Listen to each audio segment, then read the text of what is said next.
네, 반갑습니다. 유사입니다. 예, 5월 4일 수요일 시사 공감을 진행하도록 하겠습니다.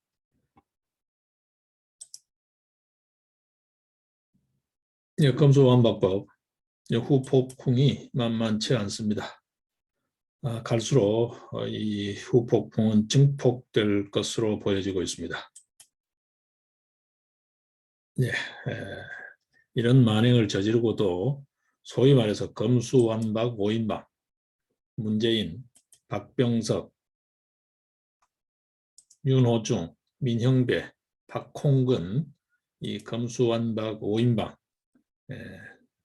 일말의 반성도 없습니다. 어떤 의미에서 끝까지 뻔뻔하고 배째라식입니다. 뻔뻔히 극에 달하고 있습니다. 자, 이렇게 한다고 해서 이들의 소위 말해서 방탄, 부패 방탄, 비리 방탄, 수사 면제부, 이게 과연 달성될 수 있을까요? 저는 불가능하다고 봅니다. 우리 과거 경험을 한번 교훈을 되짚어 보자고요. 그 신군부, 서슬퍼런 신군부가 호헌 조치를 했을 때 4.13 호헌 조치를 하고 불과 2달 정도 만에 백기를 들었죠. 그 당시 뭐 힘으로 누르려면 얼마든지 누를 수 있었지만 2달 만에 백기 들었습니다. 4.13 호헌 조치를 하고 6.29 선언이 나오기까지 불과 2달밖에 걸리지 않았습니다. 네, 검수완박 이렇게 한다고 해서 그들의 목적은 달성되지 않을 것이다. 왜냐하면 동기나 목적이, 동기에 있어서도 목적에 있어서도 모두가 불순하기 때문에, 부패 비리를 가리겠다는 것밖에 없기 때문에, 문재인 정권 출범부로부터 태동기부터 끝나는 순간까지 부패 비리 불법 탈법으로 번복된 정권이기 때문에, 불량 정권이었기 때문에 국가 기관과 법 체계를 온통 다 망가뜨리는, 나라 국강까지 거들내버리는, 국민들의 삶까지도 완전히 피폐화시켜버리는 역대 보지 못했던 악랄하고 사악한 정권이었기 때문에 역사적 심판에서 결코 자유롭지 못할 것이다. 무슨 수를 쓰든 그들이 한 짓은 없어지지 않기 때문에 심판에서 자유롭지는 못할 것이다. 그리고 그들이 기도하는 어떠한 목적도 달성할 수 없을 것이다. 감히 말씀드릴 수 있을 것 같아요. 여러분들도 이미 아시겠지만 이게 통한다고 생각하죠? 절대 통하지 않습니다. 지금 보게 되면 또 새로운 묘안이 등장했더만요. 그 가로세로 연구소 강용석 변호사가 이봉규 TV 쪽하고 인터뷰를 하면서 대담을 하면서 그 묘안을 일리가 있더라고요.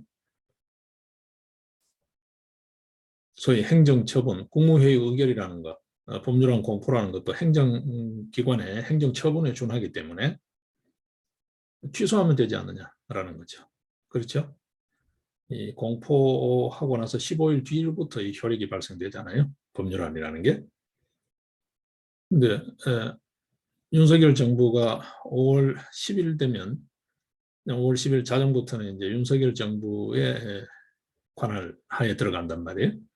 근데 15일이 안 된단 말이에요. 지금 5월 3일 통과 시기였으니까 15일 내로만 자기가 한 행정 처분을 취소해버리면, 물론 권력 주체는 바뀌었지만 국무회의라는 형식을 빌어서 정부 소위 법률안을 정부 법률로 이렇게 확정하는 과정, 이건 뭐 행정 절차나 마찬가지니까 그 묘안이 있더라고요.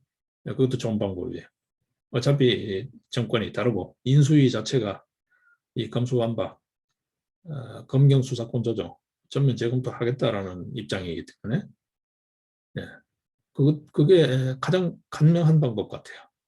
그러고 나면 저쪽에서는 뭐 또 다른 어떤 시비를 걸고 법적 조치를 할 수밖에 없겠죠. 다른 뭐 방법 있나요? 마찬가지로 새 정부 첫 국무회의이죠. 정부 출범 국무회의를 통해 가지고 그 의결을 통해서 그 처분을 취소해버리면 제일 손쉬운 방법이죠. 그 나머지 뭐 법적 구제 절차를 하든 말든 그게 있고 뭐 그게 이제 묘수가 또 있더라고요. 그게 아니어도 방법은 많이 있습니다. 방법은 많이 있습니다. 지금 이런저런 설랑설레들이 있습니다만 어쨌든 우리가 똑똑하게 기록하고 기억해둬야 될 검수완박 5인방 문재인, 박병석, 박홍근, 윤호중, 민형배 이들의 이름을 똑똑히 기억해둬야 되지 않을까 싶습니다. 자, 여러분 이게 뭐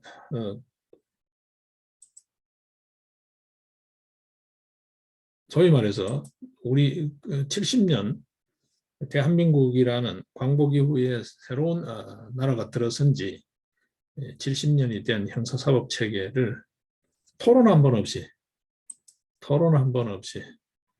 공론화의 장 한 번 없이 의견 수렴 한 번 없이 그죠? 일부에서는 그런 이야기를 하잖아요. 아니 대학 MT를 가도 이렇게 졸속으로는 안 한다라는 거죠. 팀을 나누고 역할 분담을 하고 뭐 계획표 짜고 현지 답사하고 이렇게 하잖아요.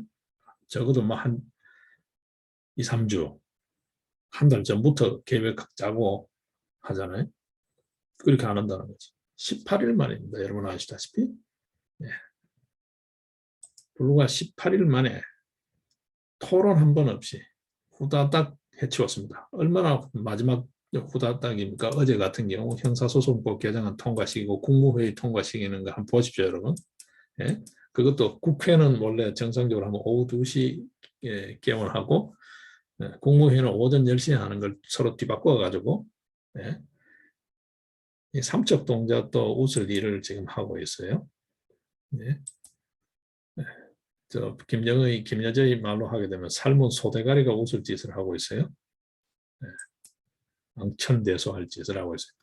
어떻습니까? 3분 20초. 국회 본회의를 통과시키는데 3분 20초. 뭐 막장 드라마라는 표현을 씁니다만 이 막장 드라마라도 이런 막장 드라마는 없죠. 네? 거기 그걸로 끝났습니까? 국무회의 시간조차도 거기 맞춰가지고 미뤄가지고. 네. 여러분 불과 며칠 전에 벌써 한 대여섯 됐나요? 소위 탄핵 주역 두 주역의 소위 퇴임 기자회견이라는 이름의 대담을 여러분 보셨나요? 저는 뭐 실방 보지 않고 뒤에 나오는 이야기만 또 기사만 부분 이렇게 봤습니다만 그거 보신 분들 피가 솟아서 도저히 볼 수 없었다. 네. 저랑 이렇게 같이 동행하지는 않지만 자주 이렇게 마주치는 오가면서 마주치는 사람이 그래요. 이게 하나님이 없는 것 같아요. 그분은 가톨릭 쪽인데 하나님이 없는 것 같아요. 그러면서 우스갯소리 하더라고요. 아니 하나님이 있다면 이런 놈 이거 천벌 주지 않겠어요? 저놈이 멀쩡하게 살아있는 걸 보면 급살마저 죽어도 쌀판에 멀쩡하게 살아있는 걸 보면 하나님 없는 것 같아요. 내가 평생을 그렇게 독실하게 믿어왔던 내 신앙에 대해서도 회의가 든다라고 이야기할 정도로 얼마나 실망스러우면 그런 이야기를 하죠.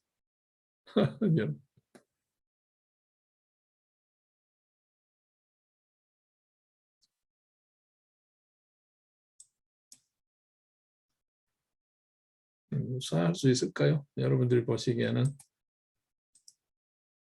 결코 무사할 수 없습니다. 뭐 여러 가지 방책들이 있겠죠. 예, 방책들이 있겠죠. 여러 뭐 방안들이 있으니까 천천히 보죠. 그리고 이들이 해놓은 보십시오. 일단 저질러 놓고 보완하면서 수습하겠다. 꿈도 야무져요. 어떤 의미에서. 꿈도 야무져요. 저질러 놓고 보완 수습하겠다는 건데 저들이 뭐 시행령을 만들 위치에 있나요? 추가로 법을 개정할 수가 있나요? 거부권 행사하면 끝이에요. 그렇잖아요. 그리고 이미 검수완박에 이 후폭풍이 만만치 않아서 뭐 추가로 뭐 어떻게 보완할까요? 그리고 여러분 그 법 조문해 놓은 꼴 한번 보십시오. 정말 앞뒤 아기도 맞지 않고 누더기뿐만이 아니고 앞뒤 아기가 맞지 않습니다. 진짜 무식해도 이렇게 무식할 수가 없어요. 여러분 그저 친목회 회칙을 만들어도 이렇게 엉터리 회칙을 만들어 가지고 회가 돌아가지 않습니다, 여러분. 네? 회가 돌아가지 않습니다. 그거 한번 보십시오. 각자가 해야 될 역할들, 임무들, 이전에 했던 일들 서로 인수인계하는 과정 이런 게 전혀 안 되잖아요. 이 경고 규정도 있어야 되고 부칙 같으면 그 경고 규정 없죠. 그다음 뭐 조문 내에 검수완박이라고 수사권을 완전히 박탈하겠다고 했다는데 보고 되면 수사권이 뭐 그대로 풀풀 살아 있고 시행령으로 다 할 수 있잖아요. 뭐 뭐라고 그러겠더라고요. 맹구들 영구 지 눈 가리고 나 찾아봐라 하는 소리하고 똑같은 거야. 영구 숨바꼭질 하듯이 이런 무식한 법조문 참이 삼척동자가 봐도 웃을 일을 일반 사인 간의 친목회 회칙으로도 통용되지 않을 이걸 법이라고 만들어 놓고 저들끼리 지금 엄청 지금 기특한가 봐요. 난리예요. 일단 저질러 놓고 후속으로 보완하겠다는 건데 글쎄요 뜻대로 될까요, 여러분? 불가능하다라고 봅니다. 절대 안 된다라고 봅니다. 한번 보죠. 자, 일단 뭐 이 이야기는 계속해서 시끄러워질 겁니다. 당년 현안이 돼서요. 시끄러워질 겁니다. 네, 좀 보죠. 또 한동훈 청문회도 있으니까 법무장관 청문회 있으니까 한번 보죠. 한동훈 내정자가 청문회에서 이 검수완박법의 문제점을 조목조목 이야기하겠다 그러니까 또 한번 들어보죠.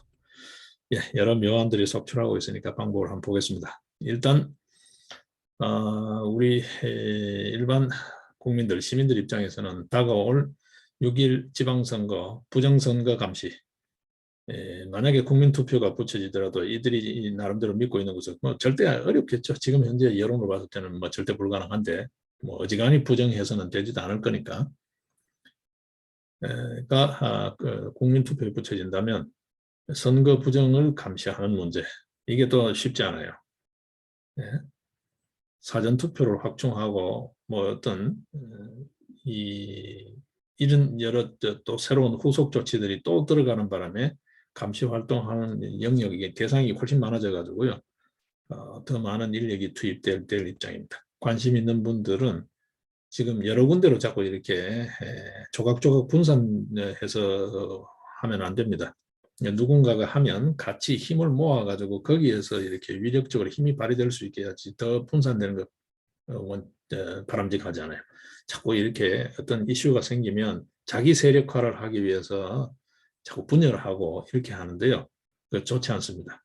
제가 봤을 때는 그 민경욱 전 의원이 주축에 대해서 진저기부터 오래 하고 있는 국민투쟁본부 국투본 일명 그쪽하고 그 가로세로 연구소가 하고 있는 그 부정선거 감시단하고 그다음에 그 황교안 전 총리가 하고 있는 부정선거 방지대 부방대하고 이런 정도로 전부 활동을 좀 축약하고 또 이들 기관들의 연합체가 있으니까 또 연합체가 조금 느슨해요. 그걸 조금 더 타이트하게 해서 서로 역할 분담을 좀 잘 해가지고 내가 잘한 것 이런 것 자기 조직화, 자기 세력화에 너무 몰입하지 마시고 그렇게 큰 대의를 보고 대의명분에 맞게 이렇게 활동과 조직을 좀 더 강화해야 되지 않을까. 한 달 시간 그렇게 길지 않습니다. 벌써 5월 4일입니다.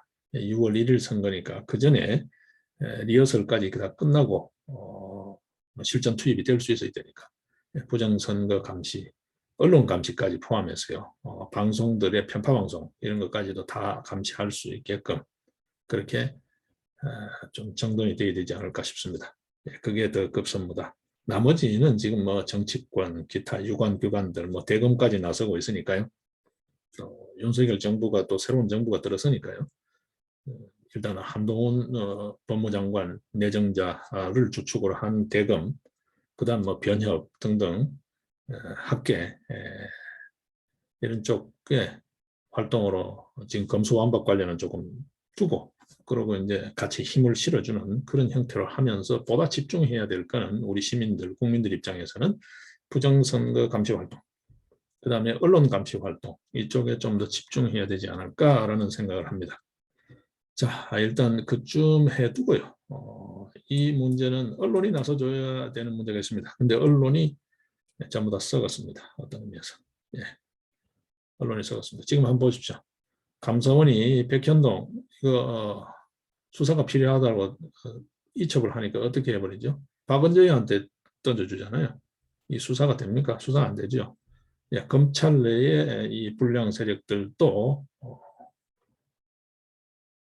네, 정리해야 됩니다. 뭐 정리되겠죠. 예. 이전에 저들이 하듯이 저 도서 외곽지로 보내면 지풀에 죽겠죠. 예.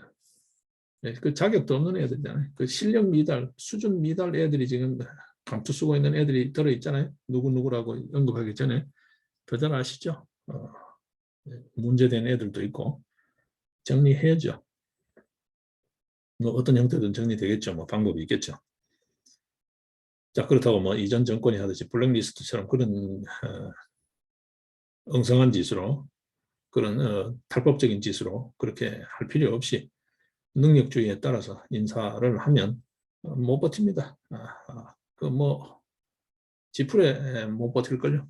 자, 일단 뭐 그런 문제는 그렇게 각 파트별로 역할을 해야지 너도 나도 막 이렇게 이슈 중심으로 몰려다니는 그러면서 불나방처럼 지속력이나 계획성도 없이 훅 잠깐 반짝 소나기 오듯이 그렇게 하고 해서는 안 됩니다. 좀 어떤 의미에서 저들 하는 거 보셨죠? 전애들 하는 거 보셨죠? 독해져야 됩니다, 여러분. 이슈 한번 훅 해서는 안 됩니다. 집요하게 쟤들처럼 악랄하라는 게 아니라 집요하게 꾸준하게 계획적으로 해야 됩니다. 그 목표가 달성될 때까지 어떤 의미에서 독하게 해야 됩니다. 독해져야 됩니다. 물러서는 되지 않는다. 일말의 인정도 우리 한국 사람 정이 너무 많은데 그런 싸구려 인정은 절대 위험하다. 절대 위험하다. 꺼진 불도 다시 보자. 꺼진 불도 다시 보자. 불씨가 완전히 다 꺼질 때까지 각 역할을 좀 나누어서 해야 되지 않나 생각을 합니다. 지금 또 보게 되면 자꾸 이슈 중심으로 그렇게 프레임 만들고 프레임 씌우기에 자꾸 걸려드는 어떤 프레임을 씌워도 걸려들지 않을 만한 그런 어떤 노선 정비가 좀 돼야 될 것 같아요. 자, 그런 문제를 두고 지금 보게 되면 좀 조심스러운 게 그래요. 안철수 인수위, 안철수 이야기 나오니까 그렇습니다만 이재명이 보십시오. 얼마나 웃깁니까, 여러분? 아니, 성남시장 하다가 경기도지사 했는데 왜 인천에 가서 지금 또 보궐선거 지역구 꿰차겠다고 그러는 거 있나요? 참 웃기죠? 인천 시민들 그럼에도 불구하고 찍어주는지 한번 보죠. 자, 일단 뭐 그 문제를 두고요. 안철수 인수위 도대체 정말 무능하고 답답한데요. 정말 생각이 있는 건지 없는 건지 인사검증 해놓은 꼴 한번 보십시오, 여러분. 예? 지금 김인철 후보자 자진 사퇴했죠. 정호영 지금 청문회 받고 있습니다만 복지장관 후보자 자진 사퇴해야죠. 자진 사퇴해야죠. 뭘 또 계속 저렇게 쉬고 있나? 자, 일단 그건 자기 양심에 두고요. 이 인상검증이 어쨌든 실패한 거잖아요. 어제 발표한 국정 우선 과제 110개. 글쎄요. 이게 맞죠. 110개 그렇게 쭉 나열하면 우리 국민들이 기억을 하나요? 진짜 뭘 하고 싶은지가 분명하게 딱 서야 되는데 이 백화점식으로 그렇게 나열해 놓으면 그것 다 110개 대통령 임기가 무슨 50년, 500년 되나요? 5년이에요, 여러분. 실제 일할 수 있는 기간은 앞뒤 정돈하고 뒷 마무리하고 이러면 많이 잡아도 3년 6개월, 3, 4년이에요. 그런데 110개나 나열하고 있어요. 물론 정부 부처별로 나눠서 하겠지만 딱 부러지게 뭘 하겠다는 건지가 들어오지 않아요. 인수위 지금 한 달 이상 뭔 짓을 했나요? 인사검증이 똑바로 돼 있나요? 전부 관료 출신들 돌려막기. 어떤 의미에서 재활용센터 같은 인사. 재활용이죠. 10년, 20년 전 관료 해먹고 또 나와가지고 민간에 이리저리 굴러다니던 그 재활용품 끌어다가 지금 정부 구성해놓은 꼴이나 다름없는데, 자, 인재 선발을 제대로 했나요? 하다못해 뭐 합당했습니다만 당내에 수혈이 제대로 돼 있나요? 국정 아젠다가 전달력 있게 호소력 있게 정말 소통할 만한 그런 어떤 내용으로 정돈이 되어 있나요? 공약집 재정리해 놓은 것, 공약집을 요약해 놓은 것 이상의 무슨 비전을 볼 수 있나요? 도대체 안철수 정치판에 10년 이상 굴러먹었다면서 도대체 무슨 생각을 하고 사는 거예요? 진짜 이제 뭐 분당 갑인가 뭐 출마한다 그러는데 그냥 국회의원 정도 수준, 뭐 그것도 좀 과분한 것 같아. 그냥 자기 회사 경영이나 하고 하지. 이게 뭐 정치가 어디 뭐 여가 생활도 아니고 말이죠. 어? 걸핏하면 분당했다가 여기 갔다가 저기 갔다가 도대체 뭐 하는 거예요? 그 여기저기 또 돌아다녔으면, 예? 하다못해, 예? 공자는 주유천하 10년을 하고 나서 낙향에서는 그래도 일가 육아라는 일가를 이루었는데 도대체 안철수는 뭐야? 다 권력 확보해가지고 떠먹여주는, 정부 구성해봐라고 떠먹여주는 숙제도 못해. 인사검증 저 따위를 하놓고 국정과제 여러분 110개 여러분 쭉 나열한 거 보셨나요? 뭐 기억에 남는 거 있으시나요? 오죽하면 말이죠. 오죽하면 언론에서 타이틀을 그렇게 뽑습니다. 여러분 보셨나요? 뭐라고 뽑습니까?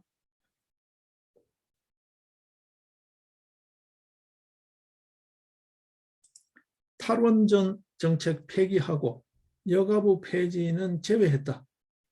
언론이 그거밖에 뽑을 기사가 없는 거야. 도대체 110개가 된다는데 국정 우선 과제 110개라는데 기억이 안 나. 눈에 들어오질 않아. 도대체 한 달 이상 인수위라고 하면서 뭘 했냐는 거예요. 뭘 했냐는 거예요. 참나 원 기가 막힙니다, 여러분. 안철수 국회의원 정도 뭐 지금 여태 했으니까 국회의원 정도는 한 번 더 하고 조용히 여생을 보내는 게 낫지 않을까 싶어요. 예. 뭐 탈원전은 폐기하고 성장 동력을 창출하겠다. 지금 있는 경쟁력도 유지를 못 시켜서 난리인데 무슨 신성장 동력을 찾는다고요? 여러분 저 새로운 신산업 집중 육성 분야라고 이야기한 거 보셨나요? 그것도 재탕입니다, 여러분. 이미 그거는 신산업이 아니에요. 이미 기성산업이 되어 있고 앞선 나라들은 저만치 우리보다 기술 격차로 3, 4년 이상 두고 저만치 앞서가고 있어요. 그거 지금 2등 전략으로 따라가고 있는 거를 신성장 동력이라 그래요. 바이오 이거 벌써 이야기 나온 지가 하면 10년이 넘었잖아요, 여러분. 예? 참 무슨 생각을 하고 사는지를 모르겠어요. 그렇습니다, 여러분. 자, 에너지 정책은 전면적으로 재검토해야 됩니다. 지금 우크라이나 사태를 보셔도 식량 문제가 심각합니다, 여러분. 자, 우리 이 좁은 땅덩어리 온 산천을 전부 다 이렇게 파헤치고 황폐화시켜 놓으면 뭐 태양광이니 풍력이니 황폐화시켜 놓으면 그렇잖아도 식량 자급률이 바닥인 나라에서 어떻게 할 거냐는 거죠. 지금 가까이 중국 식량 안보가 심각합니다, 여러분. 중국 코로나 이후에 노동력도 없고 심각합니다, 중국. 전 세계적으로 지금 식량 이게 위기가 심각해요. 유럽의 곡창지대를 하는 우크라이나가 지금 저 난리가 돼서 파종이 제대로 안 되고 있다는 거잖아요. 소위 유럽의 빵 공장, 세계의 빵 공장이라 하는. 예. 이게 간단치가 않아요. 이제는 식량이 곧 무기가 되는 그런 시절을 우리가 마주하고 있습니다. 진즉부터 이런 예측 이야기는 나왔습니다만 간단치가 않아요. 우리 밥상 물가부터 지금 당장 문제잖아요. 네, 물가가 심상치가 않습니다. 저희들 생산 체계도 보게 되면 인력 조달이 어렵고 인건비가 급상승하고 있고요. 작년 올해만 보더라도 40% 이상 인건비가 오르고 있습니다. 저희들 지금 트랙이나 기타 등등 우리 회원들한테 제공하고 있는 거 이전처럼 그냥 이렇게 공급하고 있습니다만 사실상 뭐 원가 이런 걸 따지면 그냥 회원층이 그렇게 트랙 회원층이 크지 않으니까 그런데 전체 회원층으로 확대하게 되면 이게 부담이 되죠. 지금은 트랙 회원들에 대해서 하고 있기 때문에 큰 부담이 되지 않습니다. 뭐 트랙 회원 해봐야 한 100명 내외니까 뭐 그 정도는 부담이 되지 않습니다만 전체로 확대해버리면 이게 부담이 되죠. 그렇게는 공급할 수가 없죠. 인건비가 지금 그렇습니다. 근데 그것뿐만이 아닙니다. 자원이 점점점 기후 환경 변화 이런 것 때문에 바뀝니다. 거기에 따라서 기술 변동 요인, 요즘은 기술이 단순히 바뀌는 게 아니잖아요. 설비 투자가 들어가야 됩니다, 여러분. 농사 하나도 설비 투자가 엄청나게 들어갑니다. 뭐 농기계 하나만 하더라도 예전 같으면 경운기, 뭐 기껏 좀 비싸다 해봐야 트랙터 이런 정도였지만 요즘 농기계는 여러분 그런 정도로 되지 않습니다. 예. 농기계 하나만 하더라도 수천만 원, 자동차 고급 승용차만큼 비싸니까요. 농기계 하나만 수천만 원, 뭐 설비 하나 되면은 수억대 최소한. 네, 설비 투자가 들어가게 돼 있기 때문에 요즘 농업이라는 거는 이게 환경 변화의 작목 변화, 품종, 기술 변화 이게 간단치가 않습니다, 여러분.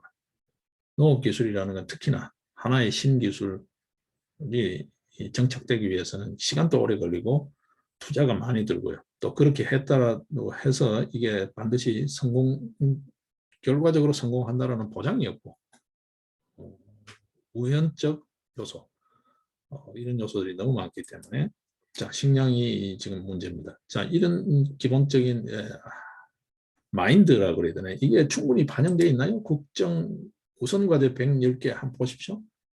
지금 이런 환경 변화가 잘 반영이 되어 있나요? 이게 일시적일 것 같습니까? 우크라이나 전쟁 끝나면 막 곡물이 쏟아질 것 같습니까? 그렇지 않다라고 보거든요, 저는. 이거는 지속적으로 제기되고 있는 문제입니다. 이게 단순하게 기후 환경 이런 문제뿐만이 아니라 이전부터도 이게 식량 문제는 굉장히 문제가 많았어요. 예. 자, 이거 지금 또 봐야 됩니다. 자, 거기다가 지금 당장에 우리 첨단 산업과 관련해서는 뭡니까? 뭐 탄소 중립 이야기하고 신성장 동력을 찾겠다는데 여러분 우리가 부존 자원이 있습니까? 뭐가 있습니까? 이전에는 부존 자원이라 그러면 보통 우리가 그렇게 생각했습니다. 기름, 석유, 그 다음에 뭐 철광석, 그 다음에 이제 공업용으로 쓰고 있는 어떤 석탄, 유연탄 이런 쪽이었어요. 그러면 가정용 연탄 말고요. 그런 거 전부 다 수입이죠. 주로 이제 호주 뭐 이런 쪽에서 수입하고 있습니다. 철광산도 호주 이런 데서 고철 들여와가지고 그걸 다시 재련해서 쓰고 이렇게 했잖아요. 자, 우리 뭐 지금 당장 첨단산업 히토리우 중국이 다 거머쥐고 있습니다. 지금 현재로 보게 되면. 예. 근데 중국이 점점점 그걸 무기화하고 있어요, 여러분. 우리가 바로 직전에 겪은 게 요소수 대란이잖아요, 여러분. 그 흔해 빠진 요소수, 그것도 그냥 수입해서 쓰는 게 더 비교 우위가 있다고 보고 안 했는데 이게 정작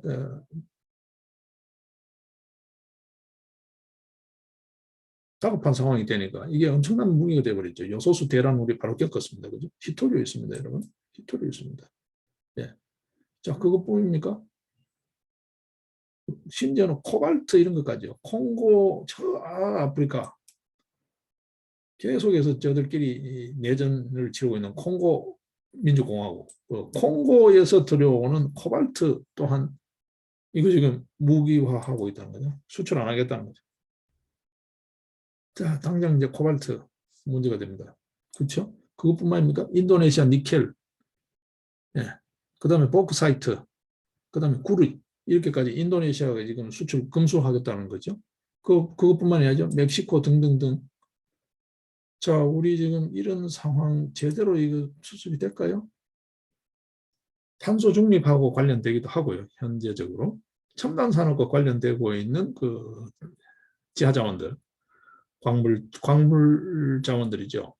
이게 최소 60% 이상. 식량도 지금 보게 되면 우리 자급률이 여러분 30% 미만입니다. 20%대인데 전부 수입이잖아요. 네, 밀가루, 동네 방네에 있는 밀가루, 뭐 여러분 보시다시피 하다못해 뭐 커피 하나만 하더라도 전량 수입이잖아요. 뭐 커피가 이제 식량이라는 뜻은 아니고요. 예. 콩, 밀, 옥수수, 옥수수 이런 쪽은 가축 사료로 많이 쓰잖아요. 예.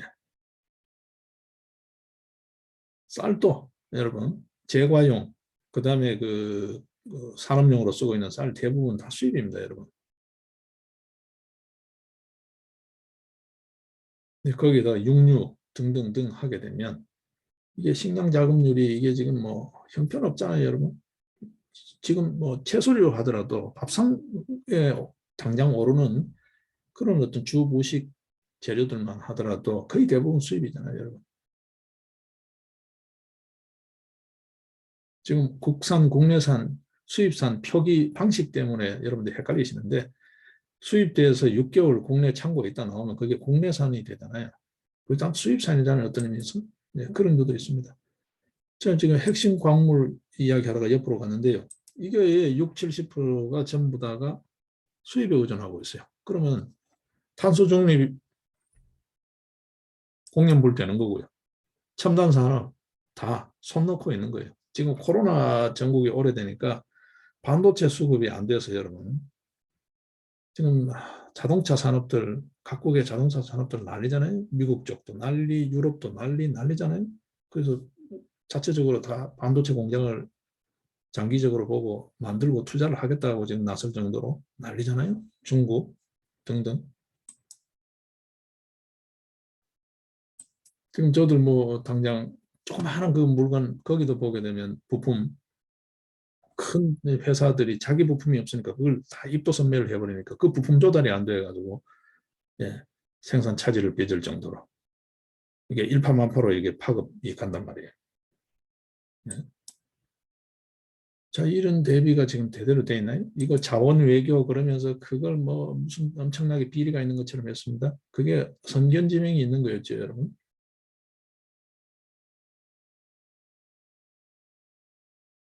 난리 납니다, 지금. 난리 납니다. 한번 보십시오. 예. 속수무책이죠, 지금. 예. 소위 광물 자원이죠, 소위.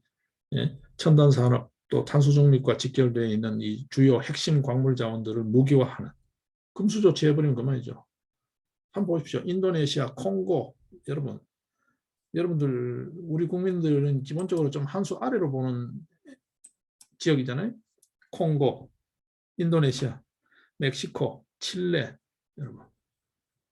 이제 중국은 뭐 함부로 볼 수 없는 상황이 돼버렸지만, 그렇죠? 네.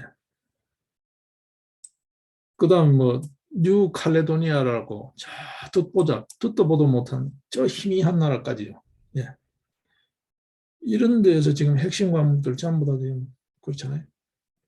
네, 이게 산업자원부에서 지금 통화를 하고 있는데 이거를 독립기관을 둬야 될 정도로 중요하게 다뤄야 된다라는 이야기가 나오는 이야기죠. 나오는 상황이다. 여러분 아시다시피. 예. 그나마 리튬은 우리가 그래도 남미 쪽에 미리 좀 이렇게 선견점이 있어서 자리를 잡아놓은 게 있어서 그나마 그래도 숨통이 트입니다. 그런데 니켈, 구리, 히토류 이런 종류 이거 금수 조치해버리면 당장 손이야 발이야 가서 빌어야 될 판이에요. 옛날 꼴 지금 이렇습니다. 이런 데 대한 대비가 충분히 되어 있는지 모르겠어요. 닥쳤어요? 쉽지 않습니다, 여러분. 네, 이런 어떤 시대의 흐름을 보고 능동적으로 해야 되는데 떨어진 지시만 꼼닥꼼닥 하는 소위 재활용 내각 관료에 민간 기업에 돌아가면서 사회 이사 뭐 온갖 이렇게 고문자리만 하고 있던 사람들 그 다시 재활용해 가지고 갖다 놓으면 이 관치죠. 관치 모델이죠. 이 관료들 지시받고 떨어진 일 이외에는 머리를 쓰지 않는 그 습이 배어 있는 이 사람들이 이게 능동적으로 창의적으로 이런 상황에 대처할 수 있다고요, 여러분? 참 기가 막힙니다. 이거를 인선이라고 지금 내각 구성이라고 해놓고 있어요. 안철수 인수위에서. 예. 고작 한다는 소리가 이 소리 하나만 겨우 말 같은 소리를 하고 있어요. 이대로 가면 연금 개혁이 필요하다. 이 소리 하나 정도는 그래도 늘 해오던 소리 중에 하나니까 정치권에서 정책으로 이야기하던 중에 하나니까 이 소리 하나만 겨우 하고 있어요. 제 귀에는 그렇게 들립니다. 예. 이대로 연금 개혁 안 하고 두면 90년대생부터는 쪽박이다. 줄 연금이 없다라는 거죠. 2025년이 되면 90년 이후, 정확하게 1990년 이후 태어난 세대는 국민연금을 평생 내도 계속 내도 65세가 되는 2055년이 되면 연금이 거들이 나가지고 줄 돈이 없다는 거예요. 개혁하자는 건데 그래서 청문회 하니까 뭐라 그럽니까? 네. 보험료율을 올린다. 요율을 올린다는 소리만 합니다. 더 내라는 소리만 하는 거예요. 어차피 거들인데 그게 무슨 개혁입니까 여러분? 예. 자, 이게 관료들의 생각이라는 게 그렇습니다. 그 수준을 벗어나지 못해요. 돌려막기. 예. 발등에 떨어진 불끄기 정도 밖에 그렇게 창의적이지 못합니다. 여러분. 창의적이지 못합니다. 지금 거기에다가 우리 인구 절벽력, 출산율이 지금 어떻습니까? 지금 예? 출산율이 0.8명입니다. 근데 이들 연금 계산 예측치에는 어떻게 들어가냐? 출산율이 1.38명, 1.35명 내외로 잡혀요. 1.32, 1.38이니까 1.35명. 전혀 현실성 없는 계산입니다. 이런 데이터에 근거해가지고 계산을 놓고 있어요, 여러분. 예? 지금 공무원 숫자를 문재인 정부 5년 동안에 얼마를 늘렸습니까? 13만 명 늘렸습니다, 여러분. 공무원 숫자 13만 명 늘어났다는 게 뭘까요, 여러분? 연금으로 충당해야 될 국가 부채, 국가 채무가 늘어난다는 이야기입니다. 얼마나요? 400조 원이 늘어났다는 겁니다. 400조 원, 여러분. 네?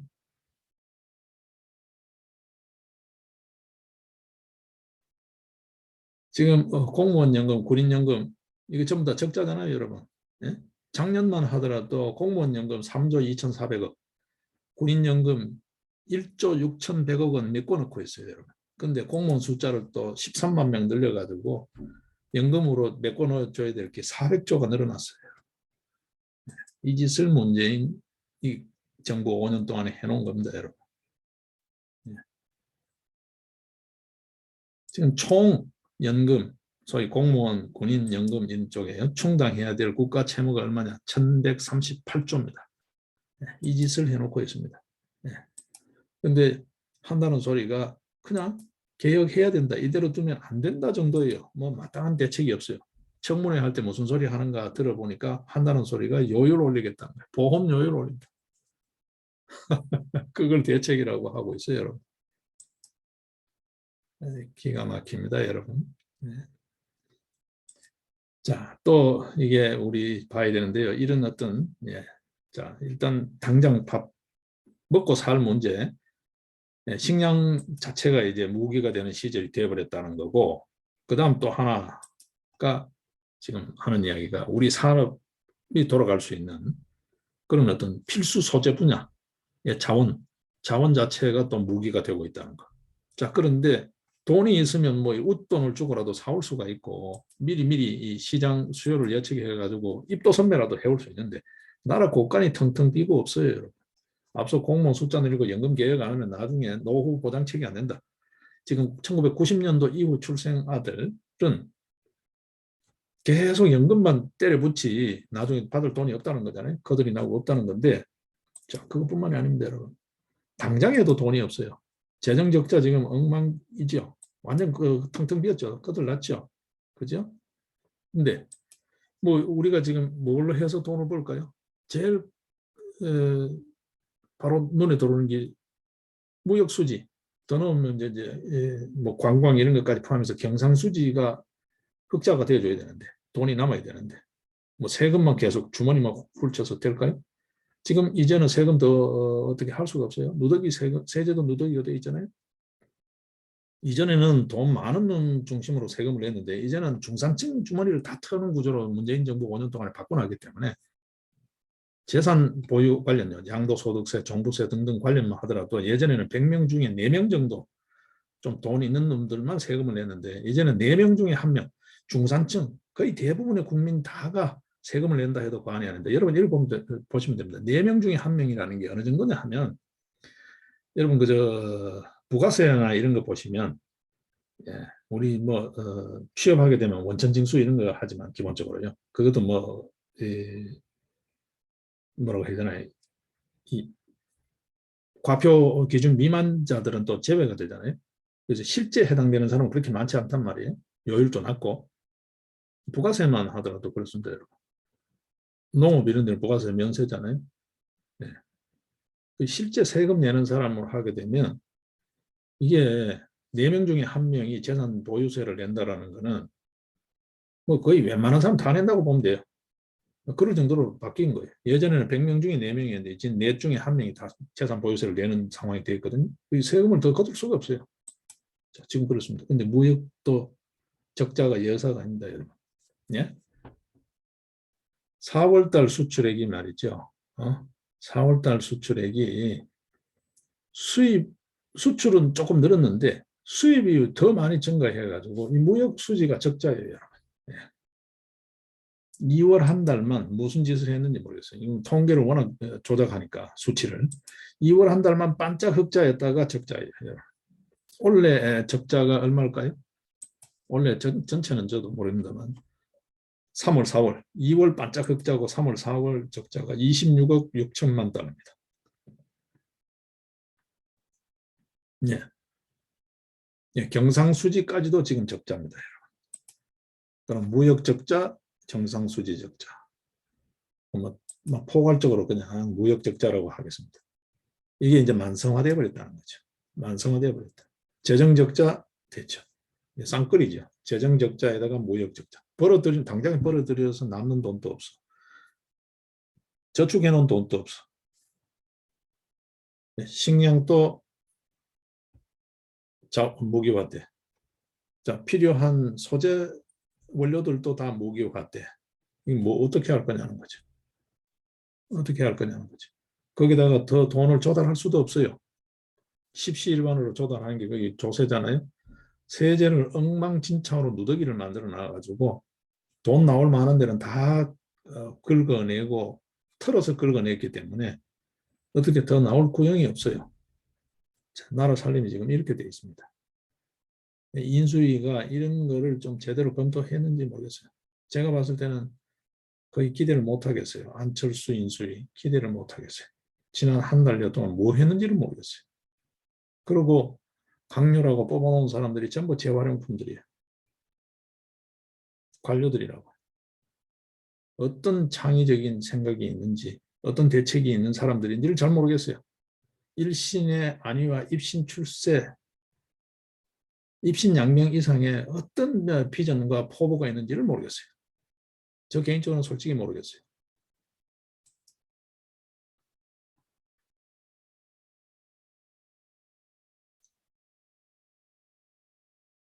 자, 여기에 지금 벌써 예, 민노총, 반노동정책이니 어떠니 하면서 벌써부터 조금씩 공실행되기 시작하고 있습니다. 그렇죠? 집회부터 해서 이제 곧 아마 또 뭐 춘투, 하투 이런 소리가 또 곧 나올 것 같아요. 그렇게 바람을 잡으면서 또 이제 시작하겠죠. 시작하겠죠. 자, 일단 네, 이 검수 조금 이야기를 비약해서 정리를 하겠습니다. 시간 좀 많이 간 것 같으니까. 자, 검수완박 계기로 광화문을 점령하는 부터 먼저 해야 된다. 이들에게 이제 집회 공간을 그렇게 떠서는 안 된다. 집시완박 관련해서 광화문을 단두대를 설치하는 심정으로 광화문에 단두대를 설치하는 심정으로 다시 우리 선량한 시민들의 활동 공간으로 확보하는 작업을 해야 된다.